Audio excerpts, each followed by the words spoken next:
देखिए ये भक्तामर स्तोत्र, कल हमने भूमिका पढ़ी थी कि इसकी कथाएं वथाएं जो भी इसके संबंध में प्रचलित हैं वो सबको पता ही है करीब करीब। तो पहली बात तो यह है कि इसके लेखक कौन है वो भी सबको पता है। भाभी, भक्तामर स्तोत्र के रचयिता लेखक कौन है? आदिनाथ भगवान नहीं, आदिनाथ की तो स्तुति की गई, लिखा किसने? मानतुंगाचार्य। मांगनी मांगनी मान तुंगाचार्य, ठीक है, मानतुंगाचार्य ये आदिनाथ ने। हाँ, यहाँ अपने बुक में लिखा हुआ है, जहाँ अपनी बुक है ना वहाँ उसमें श्रीमद् मानतुंगाचार्य विरचित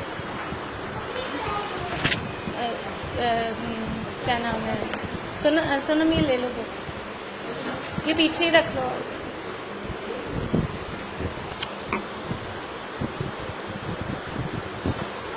तो मानतुंगाचार्य यहाँ बोर्ड पर, लेकिन मार्कर नहीं, अपना कल से अपना मार्कर ले आएंगे यहीं पे। मानतुंगाचार्य भक्तामर स्तोत्र के रचयिता लेखक हैं। जैसे अपन तत्वार सूत्र पढ़ रहे थे, उसके लेखक रचयिता कौन थे? उमा स्वामी आचार्य। तो ये मानतुंगाचार्य इस भक्तामर स्तोत्र के रचयिता हैं, लेखक हैं। अब इस भक्तामर स्तोत्र में किसकी स्तुति की गई है? स्तोत्र है इसलिए पता लग रहा है कि स्तुति का ग्रंथ है, स्तुति की गई है। तो किसकी स्तुति की गई है? आदिनाथ भगवान की नहीं, आदिनाथ भगवान की स्तुति तो आदिनाथ भगवान की गई है, लेकिन लागू सब पे पड़ता है वो बात अलग है, लेकिन वो नाम है ना उसमें प्रथमम जिनेन्द्रम, इसलिए तो भक्तामर स्तोत्र में, इसलिए इसका दूसरा नाम आदिनाथ स्तोत्र भी है। वास्तव में नाम तो इसका आदिनाथ स्तोत्र ही है, दूसरा क्या, वास्तविक नाम क्या है इसका? आदिनाथ स्तोत्र। जैसे पार्श्वनाथ स्त्रोत होता है, कोई जिस तीर्थंकर की जिसमें स्तुति की गई है वो उनके नाम से वो स्तोत्र होता है। तो इसमें आदिनाथ भगवान की स्तुति की गई है, तो इस स्तोत्र का नाम क्या है? आदिनाथ स्तोत्र। फिर भक्तामर क्यों बोलते हैं? भक्तामर क्यों बोलते हैं? क्योंकि भक्तामर से चालू होता है। जैसे बहुत जगह ऐसे करते हैं अपन, कौन सी पूजा करें, सुबह सुबह डिसीजन लेना था, कौन, केवल रवि वाली कर लो। ये केवल रवि वाली पूजा है, उसका नाम केवल रवि है क्या पूजा का? लेकिन केवल रवि से चालू होती ना, शुद्ध ब्रह्म परमात्मा कर लो। ऐसे नहीं बोलेंगे युगल जी वाली कर लो, डॉक्टर साहब वाली कर लो, वो कम बोलते हैं, बहुत कम लोग बोलते हैं। नहीं, ऐसे ही बोलते हैं प्रथम देवरंत कर लो। तो उस पूजा का नाम प्रथम देवरंत या केवल रवि किरणों या शुद्ध ब्रह्म परमात्मा ऐसा थोड़ी ना है। जो स्तुति भक्ति जो भी पद्य जहाँ से स्टार्ट हो रहा है उससे उसको नाम दे दिया जाता है। तो ये इस स्तोत्र का पहला अक्षर क्या है, पहला वर्ड क्या है? भक्तामर। तो भक्तामर है, तो इसलिए इस स्तोत्र का नाम क्या पड़ गया? भक्तामर स्तोत्र। कारण समझ में आया? इसका नाम भक्तामर स्तोत्र क्या क्यों पड़ा? आंटी क्या ढूंढ रहे हो? वो यहाँ है एक तो स्विच और वहाँ है स्विच। एफ लिखा होगा अगर पंखा होगा तो। नहीं है, नहीं है, ये बंद कर दो। वो वहाँ है, उधर वहाँ है पीछे। वो एक स्विच से 3 पंखे चल रहे हैं इकट्ठे, इसलिए। आंटी इधर खंबे के इस तरफ, आपके पीछे वाले। तो यहाँ भक्तामर क्यों कहा है कि आंटी आप लाए हो? हाँ, ये अंकल को दे दीजिए, वो सीट गंदी हो रही है अंकल, जिस पे आप बैठेंगे ना। भक्तामर क्यों कहा गया? क्योंकि इसमें भक्तों की स्तुति की गई है। जरा सी बात कुछ और कर लेता हूँ।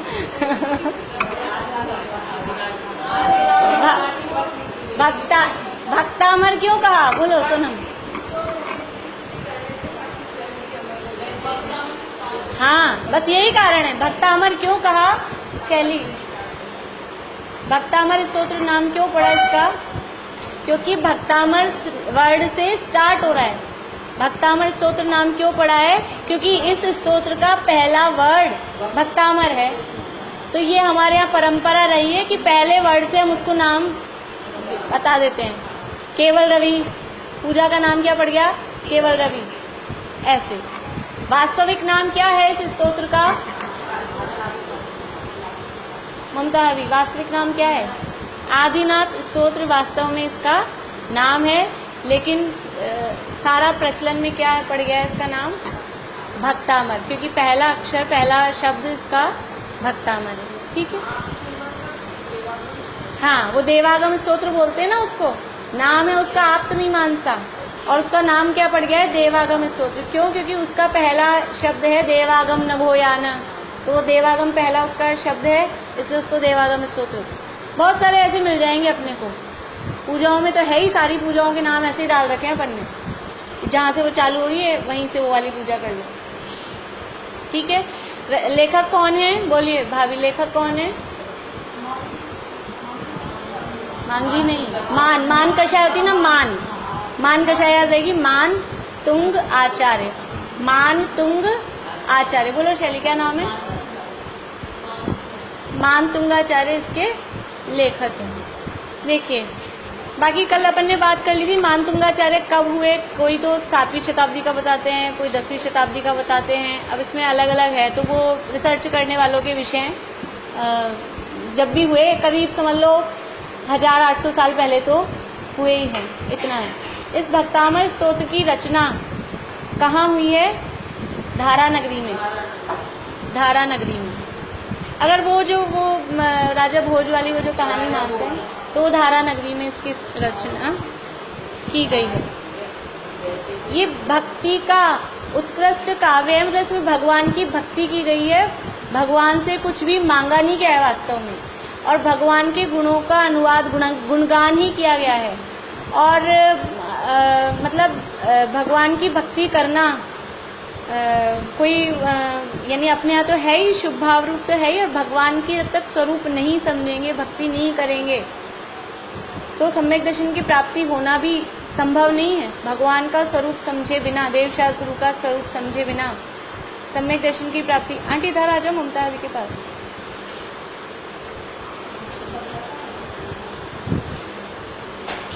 देखिए, हम शुरू करते हैं। बुक्स आप लोग अभी तो इतनी लाई थी मैं, तो 2-2 जने शेयर कर लो। स्वयं प्रभा है क्या बुक? ये ले जाओ। हाँ, यही वाली है।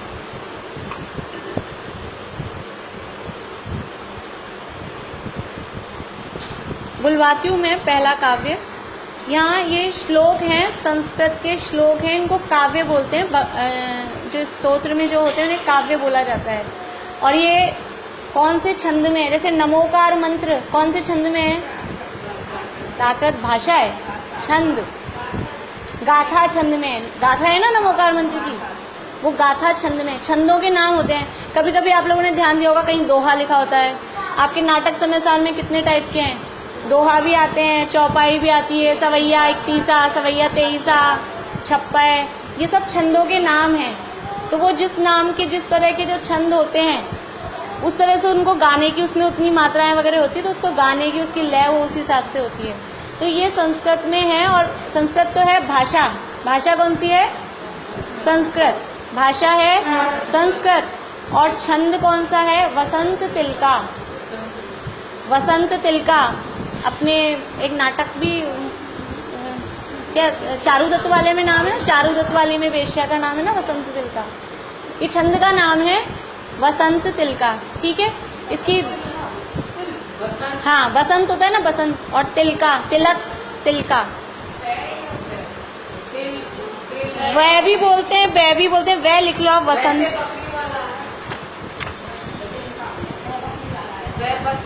देख लेना इसमें कौन सा है, और वह है कि वह है।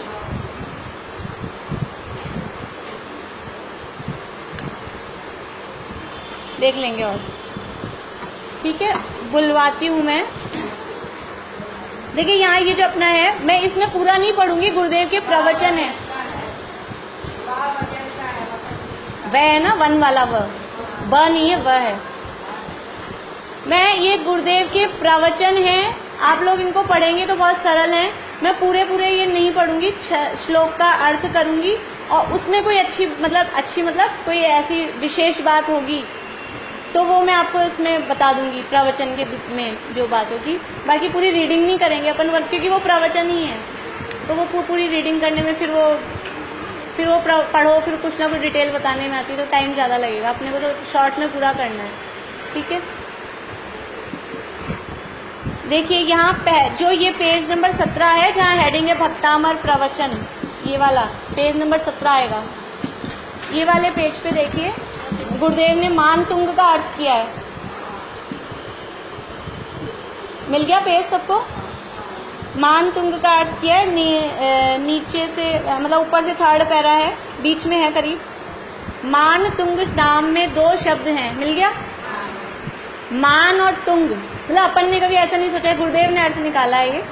मान अर्थात जिसे ऊंचा सम्मान मिला हो, मान अर्थात जिसे ऊंचा सम्मान प्राप्त है और जिसमें स्वतंत्र शक्ति का उछाला आया है, वो तो मान। और तुंग अर्थात उत्कृष्ट, जिसने उत्कृष्ट भाव से भान यानी विवेक सहित भगवान की भक्ति की है, वह जीव स्वयं त्रैलोकीनाथ तीर्थंकर होता है और इंद्रों का मुकुट उसके चरणों में नमता है। ऐसे मान तुंगाचार्य देव ने यह आदिनाथ स्तोत्र बनाया है। मतलब क्या बताया? मान तुंग, मान यानी जिन्हें सम्मान और तुंग यानी उत्कृष्ट, तो जिन्हें उत्कृष्ट सम्मान प्राप्त है ऐसे हैं वो मान तुंग आचार्य। और उन्होंने उत्कृष्ट काम किया है, जो लोक में उत्कृष्ट हैं उनकी उन्होंने स्तुति की है, तो वो स्वयं भी लोक में उत्कृष्ट अभी तो हैं ही और भविष्य में भी वो परमात्मा बन जाएंगे, ऐसा अर्थ उन्होंने यहाँ पे किया है। देखिए ये हिंदी का मंगलाचरण, वो जो पांडे हेमराज जी वाला है ना, वही ये जो हिंदी के पद्य दिए हैं वो पांडे हेमराज जी, जो कल मैंने बताया था आप लोगों को, इसका हिंदी का भाषा सबसे पुरानी जो है वो पांडे हेमराज जी की है, वही यहाँ पे छंद दिए गए हैं। पढ़ लेते हैं नीचे अपन।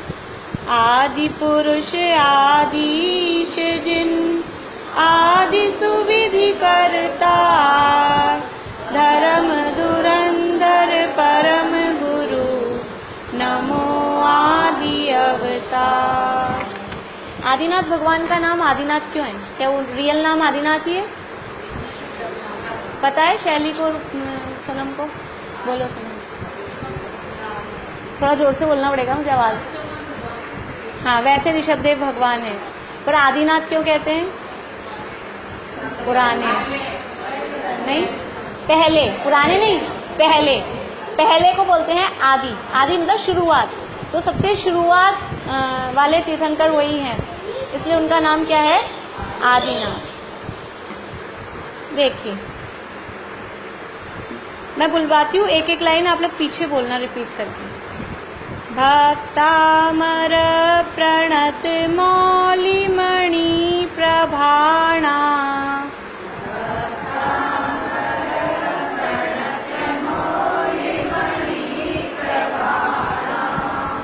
मुद्योतकं दलित पाप तमो वितानम,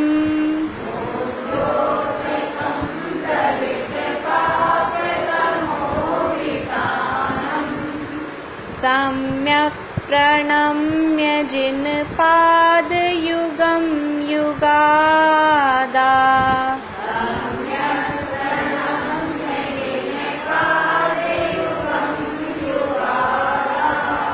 वालंबनं भवजले पतितां जनानां,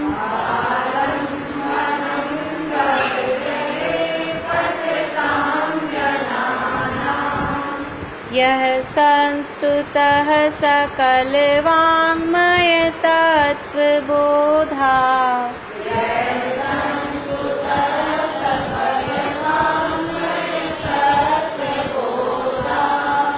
दुद्भूत बुद्धि पटुभि सुरलोकनाथै,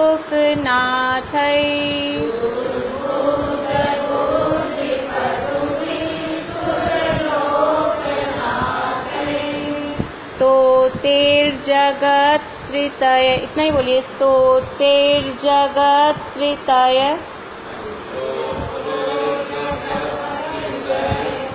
स्तोतेर, स्तोतेर जगत तृतीय, स्तोतेर जगत तृतीय, ठीक है। स्तोतेर जगत तृतीय चित्त हरैरुदारे।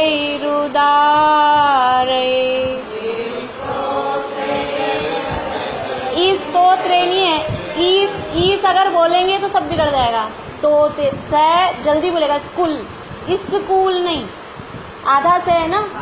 स्तोत्र अगर बोला तो वो सारा बिगड़ेगा। स्तोतेर जगत तृतीय चित्त हरैरुदारे।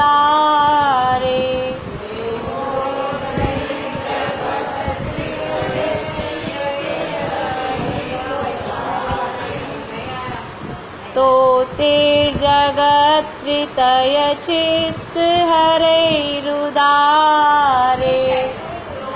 हाँ, से बहुत फास्ट बोलेगा, बुल तो बुल।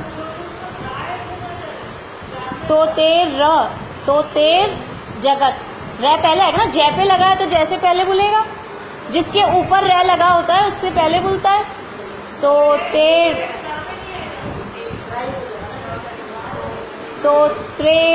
स्तोत्रेर जगत तृतीय, हाँ, स्तोत्रेर जगत तृतीय चित्त हरैरुदारे।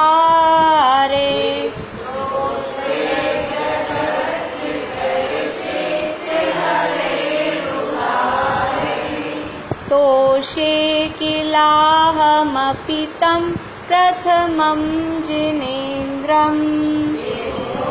इस तोषे नहीं है, इस तोषे नहीं है, आधा से है तो आधा ही बोलना है। स्तोषे जल्दी बोलेगा, स्तोषे जगत नहीं, स्तोषे किलाहमपि तं प्रथमं जिनेन्द्रम्।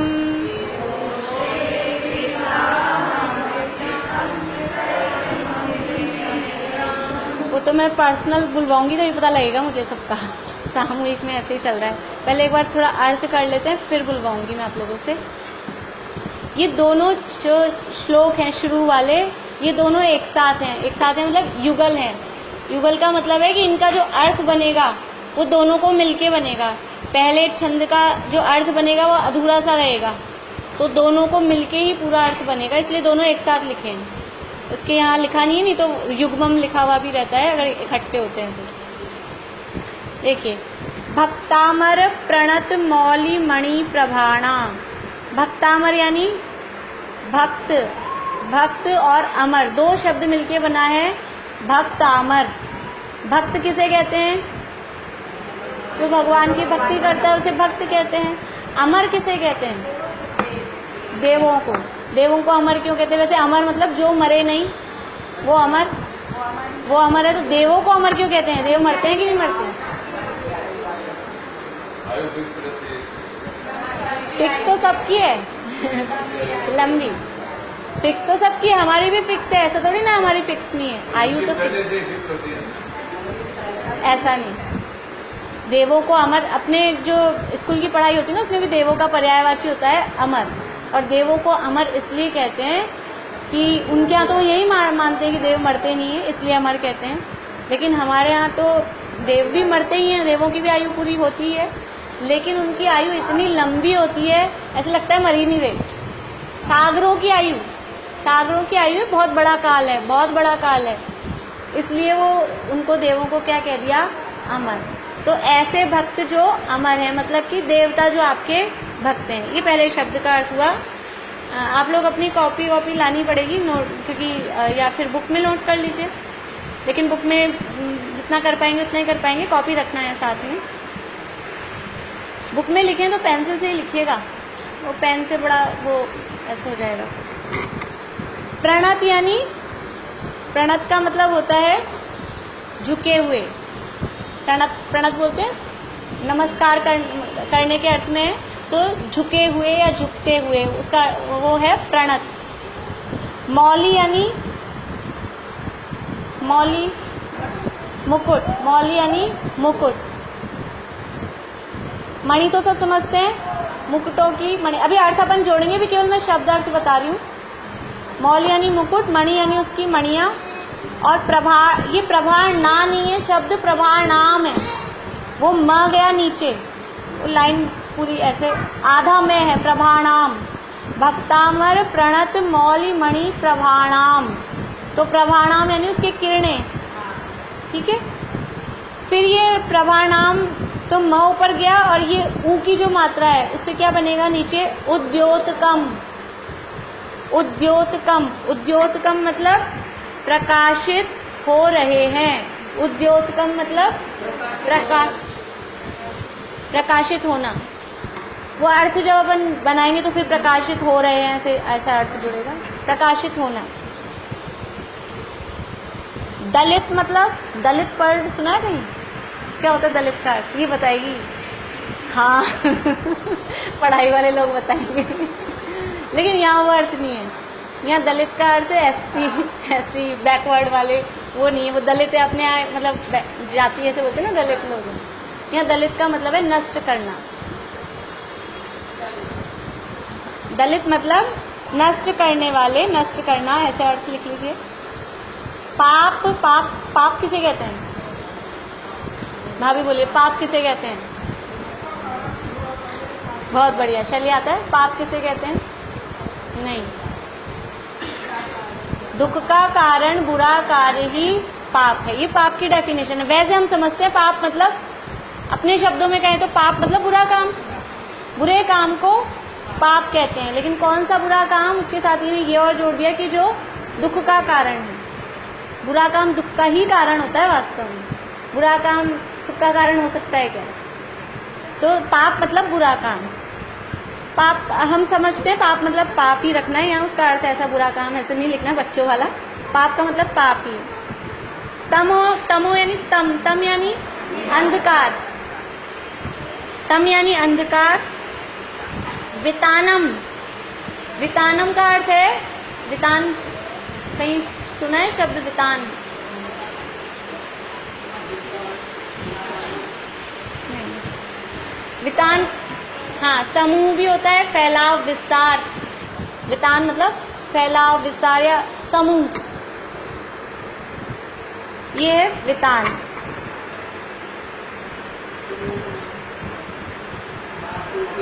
अब क्या अर्थ बना देखिए, थोड़ा सा देखते हैं। भक्तामर प्रणत मौली मणि प्रभाणाम उद्योतकम, कि ऐसे भक्त जो अमर है यानी देव, वो झुके हुए हैं। कहाँ झुके हुए हैं? और उनके जो मुकुट हैं, मौली यानी मुकुट, उनके मुकुटों की मणियों की प्रभा को, उनके मुकुटों में मणियाँ लगी हैं। देव हैं तो देवों के वैभवशाली हैं, उनके मुकुट है, मुकुटों में असली मणियाँ जड़ी हुई हैं। उनकी मणियों की प्रभा, मणियों की किरणें निकलती है, उसकी प्रभा को प्रकाशित करने वाले, ये बन गया इसका अर्थ कि ऐसे भक्त जो अमर है यानी देवताओं के, सीधा सीधा बोलें और सीधा बोलें तो देवताओं के मुकुटों में लगी हुई मणियों को प्रकाशित करने वाले, ये यहाँ तक का बन गया उद्योतकम का, ठीक है। और फिर दलित पाप तमो वितानम, जो पाप रूपी अंधकार का फैलाव हो रहा है, जो समूह है, जो पूरा सब जगह पाप रूपी अंधकार छाया हुआ है, उसको दलित यानी नष्ट करने वाले। दो बातें हो गई, देवताओं के मुकुटों में लगी हुई मणियों को प्रकाशित करने वाले, और पाप रूपी अंधकार के फैलाव को या पाप रूपी अंधकार के समूह को नष्ट करने वाले। ये दो लाइनों का अर्थ हो गया।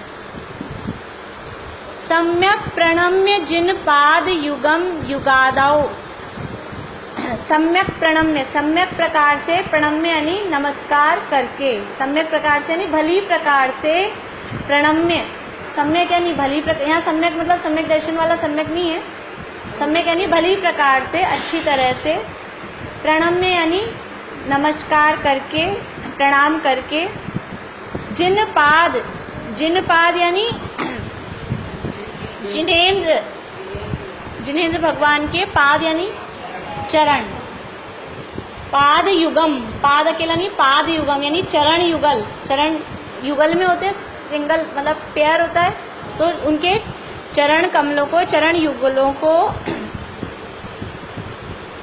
युगादाओ, ये युगादावालंबनम एक शब्द है, वो ऊपर डैश लगा है ना, तो वास्तव में उसकी संधि विच्छेद होकर बनता है युगादाओ, लेकिन यहाँ पर अपन तो संधि सहित ही पढ़ते हैं, इसलिए युगादाओ यानी युग की आदि में, युगादाओ यानी युग की आदि में। आदि का क्या अर्थ बताया था अभी? जोर से बोलो, मैं कितना चिल्ला के बोल रही हूँ, पीछे तक आवाज आ रही है ना, और आप लोगों की आवाज ही नहीं आती मुझे। आदि का क्या अर्थ बताया था?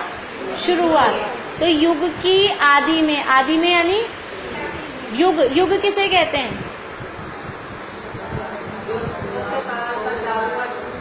हाँ, ये कल काल चक्र थोड़ा बहुत पढ़ाया सुना है अपन ने, कि काल एक बार अवसर्पणी काल अभी चल रहा है, तो पहले भोग भूमि थी, उसके बाद में ये चौथा काल चालू हुआ कर्म भूमि। तो युग की आदि मतलब अभी ये जो चौथा काल चालू होने वाला था ना, उसकी शुरुआत में उसे कहा युग की आदि। आदि यानी शुरुआत। तो जब से धर्म का प्रारंभ होने वाला था, ऐसे चौथे काल की शुरुआत में, युगादो यानी युग की आदि में, यानी चौथे काल के प्रारंभ में युगादो बन गया। और ये वालंबनम में से व नहीं है, ये है आलंबनम। व तो गया ऊपर युगादो में, और इसमें से क्या निकलेगा? आलंबनम। आलंबनम यानी आलंबन है, आलंबन भूत है, यानी सहारे हो, शरण भूत हो। आलंबन मतलब सहारा, इसका आलंबन लेते हैं अपन किसी भी चीज का, आलंबन का मतलब है सहारा है। भव जले, भव तो समझते हैं, भव यानी संसार, भव का मतलब है संसार, और जल का मतलब, अंशिका जल का मतलब, जल का मतलब संसार। इतना सरल, मैंने पहले भी कहा था जो सबसे सरल होता है वो तुमसे पूछती हूँ। जल यानी समुद्र, जल यानी तो पानी होता है, लेकिन यहाँ जल यानी पानी नहीं, जल यानी समुद्र। समुद्र जहाँ पानी है, जल को, समुद्र को भी इस तरह से जल कहते हैं। तो भव जल में अब संसार रूपी पानी ये तो बनेगा नहीं, भव जल यानी संसार रूपी समुद्र। तो संसार रूपी समुद्र में पतताम, पतताम यानी गिरते हुए, डूबे हुए, पतित बोलते हैं पेड़ से पत्ता। थोड़ी बहुत संस्कृत, अभी तो बच्चे बड़े नहीं हुए, बच्चे बड़े होंगे तो थोड़ी बहुत पढ़नी पड़ेगी। रक्षे क्या बोलेंगे? पतितम, पत्ता, पत्रम पतती, पतताम मतलब गिरना, क्या होगा? पत्रम पतती, वो पत्र गिरता है। पतताम का मतलब है गिरे हुए, डूबे हुए। तो संसार रूपी समुद्र में गिरे हुए से भी अच्छा क्या लगता है? डूबे हुए। संसार रूपी समुद्र में डूबे हुए जनानाम, जनानाम यानी जीवों को। तो संसार रूपी समुद्र में जीवों को आप कैसे हो? आलंबनम, आप शरणभूत हो, सहारे हो। ठीक है। सम्यक प्रणम्य जिन पाद युगम युगादाओ, कि युग की आदि में जो हुए जिनेंद्र भगवान, उनके चरण युगल को भली प्रकार से नमस्कार करके। और कैसे हैं वो भगवान? कि संसार रूपी समुद्र में डूबते हुए जीवों के लिए आलंबन स्वरूप है। ये अभी अभी केवल अपन इतनी लाइन का अर्थ कर रहे हैं, फिर पूरा अर्थ वापस से जोड़ेंगे, है ना? समझ में आ गया? भाभी नहीं आए कुछ भी समझ में तो आप लोग पूछ लेना अभी बीच में, ठीक है? इतना समझ में आया? देखो, भक्तामर यानी अमर भक्तों के द्वारा झुकने पर, वो झुके हुए हैं। भक्तामर प्रणत, अमर भक्त यानी देवों के द्वारा झुकने पर उनके मुकुटों की मणियाँ वो प्रकाशित हो रही हैं। उनके मणियों को प्रकाशित करने वाले हैं, और पाप रूपी अंधकार के समूह को नष्ट करने वाले हैं। और जो पहले, फोर्थ लाइन को पहले ले लेंगे अपन। संसार रूपी समुद्र में डूबते हुए जीवों को जो सहाराभूत है, आलंबन भूत हैं, ऐसे युग की आदि में हुए जिनेंद्र भगवान को अच्छी तरह से, सम्यक प्रकार से प्रणाम करके, नमस्कार करके। इतना ही अर्थ हुआ। पहले छंद का। लेकिन क्योंकि मैंने कहा था ये दोनों एक साथ हैं, इसलिए अभी ये अधूरा है, करके तक कोई वाक्य तो ना पूरा होता है, तो अभी आगे जुड़ेगा उसका। देखिए, यह संस्तुतः सकल वाङ्मय तत्वबोधा। यह यानी यह का क्या अर्थ होता है? यह यानी जो, जिनका। यह का क्या अर्थ होता है? नहीं आता। यह का मतलब है जिनकी, जिनका, जिनकी, है ना। यह यानी जिनकी। संस्तुत है यानी स्तुति, जिनकी स्तुति। यह संस्तुत है जिनकी स्तुति। सकल वाङ्मय तत्वबोधात्। सकल वाङ्मय यानी सकल यानी संपूर्ण, और वाङ्मय कहते हैं शास्त्र को, साहित्य को। तो अपने यहाँ संपूर्ण साहित्य क्या है? दूसरों के साहित्य की बात नहीं चल रही, अपने यहाँ की साहित्य। तो अपने यहाँ सकल वाङ्मय का मतलब क्या होगा? द्वादशांग। पूरी जिनवाणी उतनी है।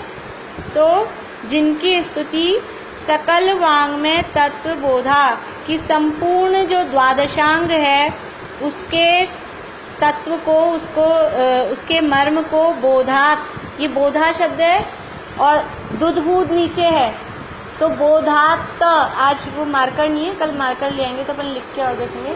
बोधात, नीचे जो दुधभूत है, दुधभूत में से त निकलेगा, आधा त, और वो जाके जुड़ेगा ऊपर बोधात, और दुधभूत की जगह क्या बनेगा? उद्भूत।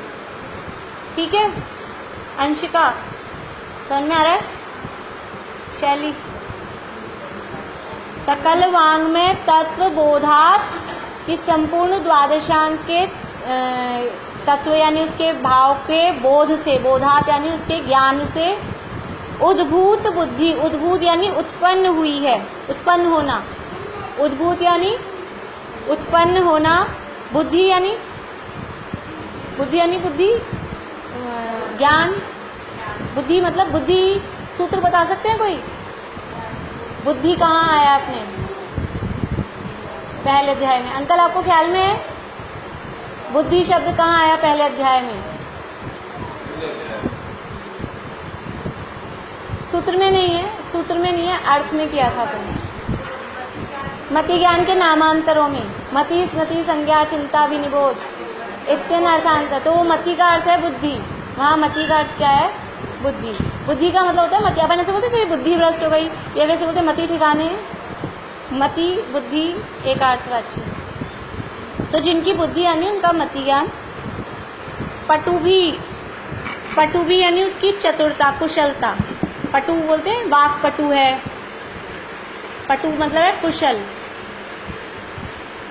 सुरलोक नाथे, सुरलोक यानी देव, स्वर्गलोक, सुरलोक देवताओं के, और नाथ, स्वर्ग के नाथ कौन होते हैं?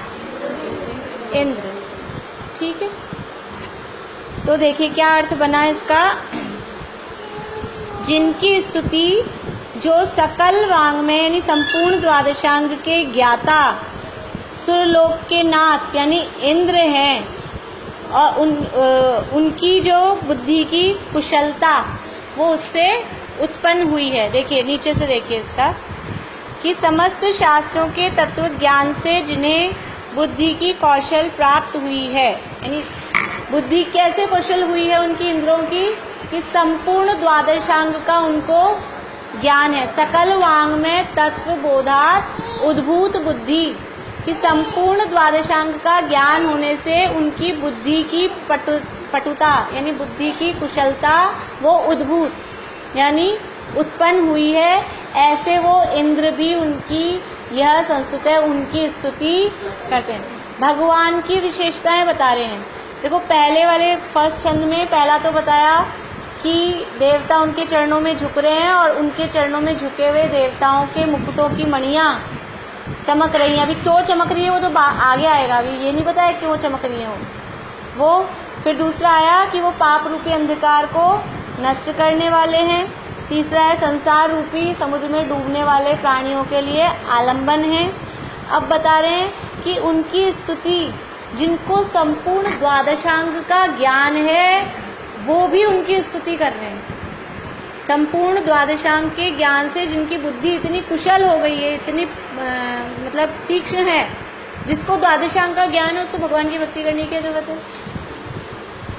ये सब ज्ञान तो हो गया, लेकिन फिर भी वो भगवान की भक्ति कर रहे हैं। मतलब ऐसा नहीं है कि भगवान की भक्ति तो हल्के लोग करें, जिनको कुछ नहीं आता जाता वो करें, अपने को तो ज्ञान हो गया अपन का भक्ति करें। जिनको द्वादशांग पहले ही बता रहे हैं, कोई ये सोचे हम क्यों पढ़े हैं, हमने तत्वार सूत्र पढ़ लिया, आप भक्तामर क्यों पढ़ा रहे हो? ऐसा नहीं है। जिनको द्वादशांग का ज्ञान हो गया वो भी भगवान की स्तुति भक्ति करते हैं। तो द्वादशांग के ज्ञान से जिनकी बुद्धि कुशल हुई है, ऐसे जो सुरलोकनाथ यानी देवों के इंद्र हैं, वो भी जिनकी स्तुति करते हैं। और कैसी, अब वो स्तुति कैसी है? अभी तक तो भगवान की विशेषता बता रहे थे, अब स्तुति की विशेषता बता रहे हैं कि स्तुति, आज स्तुति आई नहीं, वो देखती कि क्या क्या विशेषता होती है स्तुति में। हमारे यहाँ तो स्तुति भी है। स्तोते यानी वो स्तुति कैसी है? जगत तृतीय, जगत तृतीय, तृतीय यानी तीन, और तीन जगत मतलब तीन लोक। तो जिनकी जो स्तुति कैसी है? तीन लोक का चित्त को हरई, तीनों लोकों के चित्त को, चित्त मतलब मन, चित्त मतलब मन को हरई यानी हरने वाली है। तीनों लोकों का चित्त होता है क्या? लोक का चित्त होता है क्या? हाँ, लोक में जो जीव हैं, तो तीनों लोकों के जीवों के मन को हरने वाली है, मतलब आकर्षित करने वाली है, लुभाने वाली। वो स्तुति कैसी है? वो जो द्वादशांग का पाठी इंद्र है, वो जो स्तुति कर रहा है, और वो स्तुति कैसी कर रहा है कि तीनों लोगों के जीवों को, मन को आकर्षित करने वाली है। और कैसी है? उदार, बहुत उदार है, बहुत ही अच्छी है। उदारई, रुदारे है ना, रुदारे में से निकलेगा उदारई, हरई में बनेगा विसर्ग। मैं कल बारकर आ जाएगा तो आपको इस पहले दूसरे की भी वापस से एक बार बता दूंगी लिख के। हरई के बाद में बनेगा विसर्ग, रै का, तो रै का बन जाएगा विसर्ग, और ऊ की जो मात्रा है उसका बन जाएगा उदारे। कुछ वो गड़बड़ लगे तो बता देना, है ना। ये संस्कृत है, इतनी बहुत ज़्यादा तो मुझे भी नहीं आती, फिर भी जैसे उदारे यानी बहुत उदार है, बहुत अच्छे हैं। स्तोषे किल्लाह, देखो स्तोषे यानी स्तुति कर रहा हूँ। अभी किलाहम अपी है, इसमें तीन शब्द हैं, किल, अहम, अपी। किल यानी निश्चय से, किल, अहम, अपी निश्चय से। अहम यानी मैं, अहम यानी मैं मतलब कौन है? हाँ, पर यहाँ ये स्तुति कौन कर रहे हैं? देव नहीं, मानतुंगाचार्य। देव तो करते हैं, अब वो कह रहे हैं मैं भी, देव तो करते ही हैं, मैं यानी मैं मानतुंगाचार्य। अभी हम भी कर रहे हैं तो हम लगा ले, लेकिन ये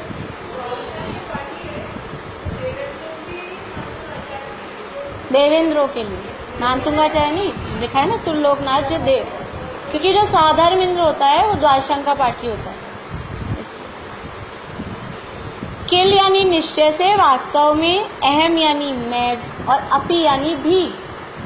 किल, अहम, अपी, वास्तव में मैं भी।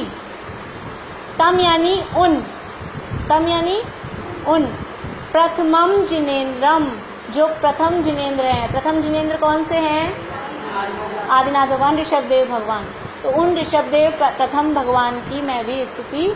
आदिनाथ नाम नहीं आया इसमें, कैसे पता लगाया कि आदिनाथ स्तोत्र है? क्योंकि एक तो लिखा है प्रथमम जिनेन्द्रम, और एक ऊपर लिखा है युगम युगादौ। ये दो शब्द इसमें हैं, इससे पता लग रहा है कि आदिनाथ भगवान की स्तुति इसमें की गई है।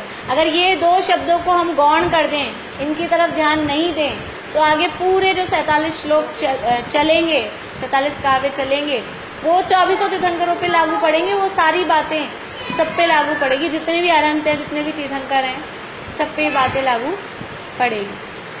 देखिए अर्थ देख, इसको फिर से देखते हैं अपन कि संपूर्ण द्वादशांग के ज्ञान से जिनकी बुद्धि की कुशलता उत्पन्न हुई है, ऐसे देवेंद्रों के द्वारा जिनकी स्तुति की जा रही है, और वो स्तुति कैसी है कि वो स्तुति 3 लोक के चित्त को हरने वाली है, आकर्षित करने वाली है। ऐसे उन प्रथम जिनेंद्र यानी प्रथम ऋषभदेव भगवान की स्तोषे यानी स्तुति अहम अपि निश्चय से मैं भी करूँगा। ठीक है, एक बार नीचे से अन्व्याट पढ़ते हैं, तो ब्रैकेट वाला नहीं पढ़ूंगी, सीधा सीधा पढ़ेंगे अपन अर्थ। भक्तिवंत देवताओं के नम्रीभूत मुक्तों की मणियों को, भक्तिवंत देवता भक्त अमर, भक्त अमर है, भक्तिवंत देवताओं की नम्रीभूत यानी प्रणत झुके हुए, नम्रीभूत झुके हुए मुकुटों की मणियों को अपने पद नखों की कांति से जगमगाने वाले। अभी इसमें पद नख यानी पैरों के नाखून ये वर्ड आया नहीं, लेकिन कैसे पता लगाया कि ये कह रहे हैं कि भक्त आपके चरणों में झुके हुए हैं, देव आपके चरणों में झुके हुए हैं और उनके मुकुटों की मणियाँ प्रकाशित हो रही हैं।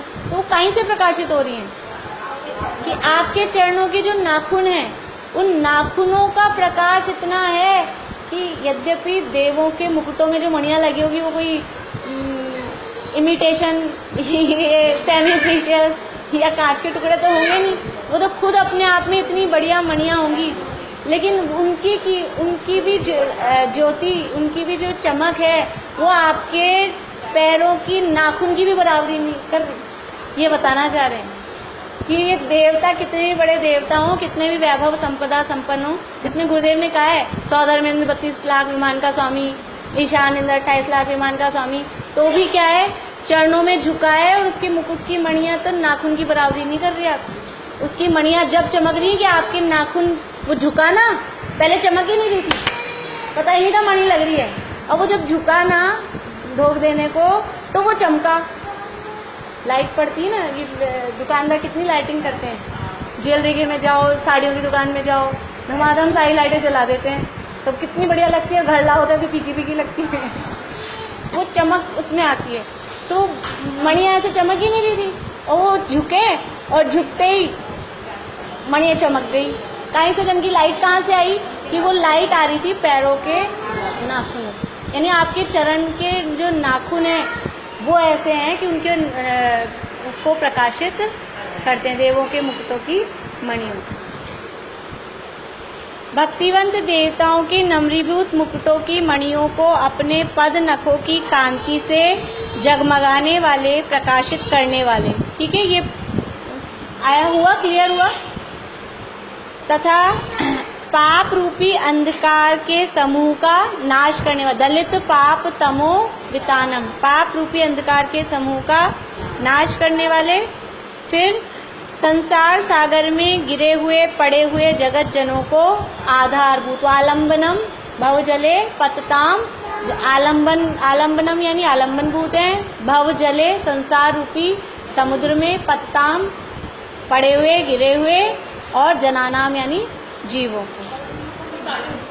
पतताम यानी गिरे हुए, पड़े हुए, डूबे हुए, कोई भी अर्थ कर सकते हैं। आलम्बन तो सहारा बोला है ना। अच्छा, आपने आलम्बन पूछा था क्या? मैंने पतताम से, आवाज नहीं आ पा रही अच्छे से, पीछे से कुछ और करना पड़ेगा, या तो देखते नीचे का ही कोई व्यवस्था, बहुत चिल्लाना पड़ रहा है मुझे। नहीं, यहाँ बीच में और लगवाएंगे, मैं जिन कुमार जी को बोलूँगी कल व्यवस्था करा देंगे, अगर अपना लंबा चलेगा तो। फिर ऐसे कहा गया। फिर उसके बाद में युगादौ प्रथमम जिनेन्द्रम, युग की आदि में यानी युग की शुरुआत में यानी चतुर्थ काल के प्रारंभ में अवतरित हुए प्रथम जिनेन्द्र आदिनाथ भगवान के जिन पाद युगम चरण युगल को सम्यक प्रणम्य भली भांति भक्ति पूर्वक प्रणाम करके मतलब नतमस्तक होकर झुककर समस्त शास्त्रों के तत्व ज्ञान से, सकल वांग्मय तत्व बोधात, समस्त शास्त्रों के तत्व ज्ञान से जिन्हें बुद्धि कौशल की प्राप्ति हुई है, ऐसे देवेंद्रों के द्वारा तीनों लोकों के चित्त को हरण करने वाले और उदार यानी महान गंभीर आशय वाले स्तोत्रों के द्वारा जिनकी स्तुति की है, मतलब उन्होंने जिन स्तोत्रों के ऐसे स्तुति कैसी है, स्तुति की दो विशेषताएं बताई। एक तो तीनों लोगों के जीवों के चित्त को हरने वाले हैं और गंभीर भाव भरे हुए हैं। स्तोत्र भी कैसे हैं, गंभीर भाव भरे हुए हैं। तो जो देवेंद्रों ने ऐसे स्तोत्रों के द्वारा भगवान की स्तुति की है, तो उन्हीं पहले ऋषभदेव भगवान की स्तुति मैं भी अहम अपि किल अहम अपि, मैं भी उनकी स्तुति करूँगा। इसमें उन्होंने जैसे अपने और शास्त्र होते हैं, तो पहले गाथा में प्रतिज्ञा वाक्य टाइप होता है, हम क्या करेंगे, वंदित्तु सर्व सिद्धे ध्रुवाचल मणो ववम गदिम पत्ते वोच्छामि समय पाहुड़, मैं समय पाहुड़ कहूँगा, प्रतिज्ञा की ना। ऐसे ही ये पहले श्लोक में या शुरू में मंगलाचरण में प्रतिज्ञा कर रहे हैं कि मैं आदिनाथ भगवान की स्तुति करूँगा। कहना तो इतना सा था पहले श्लोक में कि मैं आदिनाथ भगवान की स्तुति करूँगा, लेकिन आदिनाथ भगवान की विशेषताएं बताई, स्तुति की विशेषताएं बताई। और वो क्योंकि कवि थे ना, वो कल अपन ने देखा था ना, कवि थे, तो वो अलंकारिक भाषा में भगवान की विशेषताएं बताइए और स्तुति की विशेषताएं बताइए। अभी टाइम हो गया, तो कल मैं आप लोगों से भी बुलवाऊंगी एक एक से, और फिर आगे अपन देखेंगे।